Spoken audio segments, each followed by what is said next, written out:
Со едноминутно молчење во Скопје почна одбележувањето на годишнината од почетокот на руската агресија врз Украина. Државно-владиниот врв кој денеска се собра на едно место ја повтори пораката која Северна Македонија ја праќа од стартот на инвазијата.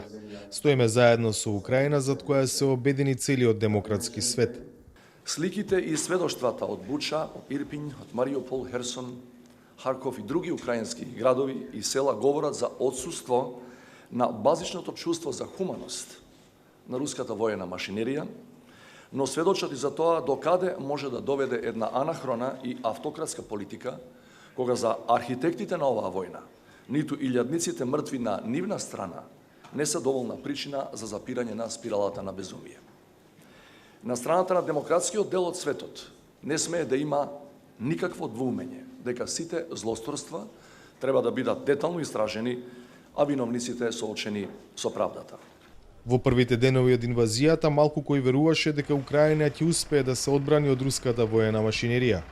Што одбележуваме денес? Слободно ќе кажам. 365 дена отпор, пркос, храброст, истреност да се одбрани сопствената територија. Кај надлежните нема никаков сомнеш дека рускиот напад представува директно кршење на меѓународниот поредок и системот на безбедносна архитектура.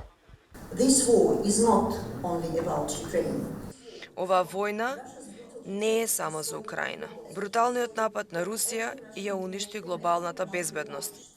Европските дипломати се загрижени за безбедноста на Западен Балкан, зашто проценките се дека регионот е цел на руско дејствување, но од поинаков вид.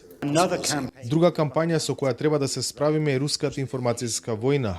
Оваа агресивна пропаганда на дезинформации која вклучува оправдување и негирање на злосторствата, сака да ја претвори окупацијата во нормална работа и со тоа сака да ја префрли вината за инфлацијата и кризата со цените на храната и енергенсите врз државите кои ја поддржуваат Украина. Оваа пропаганда и ширење дезинформација е загрижувачки присутни и на Западен Балкан и во Северна Македонија.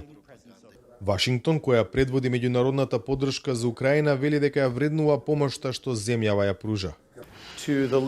На лидерите на Северна Македонија сакам во името на Соединетите Американски држави да им изразам благодарност за континуираната заложба да се спротистават на руската агресија. Пак ја докажавте својата вредност како сојузник во НАТО и бранител на демократските вредности. Во изминатата година Северна Македонија се приклучи на сите санкции на Европската унија против Руската Федерација. Во неколку наврати прати воена помош за Украина, а собранието усвои декларација со која се осуди агресијата која го загрозува украинскиот територијален интегритет и суверенитет. За Гласот на Америка, од Скопје, Владимир Мирчевски.